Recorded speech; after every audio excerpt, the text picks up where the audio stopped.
Hi everyone, Maria Laws here from the Better Lesson Master Teacher Project, and I wanted to follow up a little bit about how to have academic honesty conversations with students when an incident comes up, because it will come up at some point during your year together. It's a hard conversation to have. A lot of teachers avoid them. Parents get upset, students cry. If you don't have a lot of support from your administrators, it can feel like it's just not worth the hassle.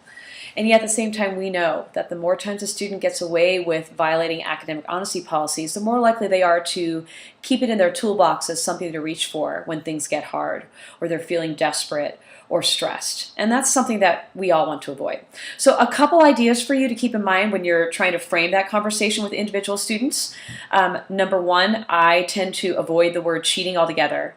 It's just a hot button word. Parents don't like it. Kids react to it very badly. Students see cheating as something that bad people do, as opposed to it being a poor decision made by someone under duress. And that's going to have them defend it in a different way, and you won't get to what you want to get to. So I use the phrase that this is a violation of our academic honesty policy. And I know it's a mouthful, but it shifts the conversation, eases some of the emotional aspects. You can actually talk about what's actually going on.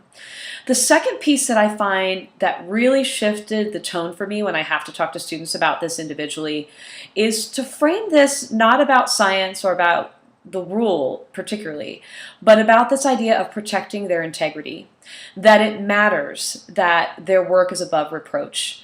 It shifts the responsibility from me to prove that they cheated to being on them to make sure that they've questioned themselves in a way that ensures that they're always doing their best work and presenting their best work.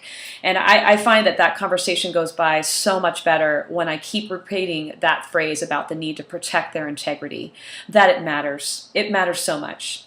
The last thing I'd say is to make sure that when you leave your conversation with individual students, that you all shake hands and that you all know that tomorrow when you come into the room together, you're starting clean, that this was an event, it's over, that the repercussions have been meted out, that we all acknowledge what had happened and that there are repercussions for that, but then we're done with it and we're going to start fresh. And I think that's really important for kids to get, that they can come back from a poor decision and be even better.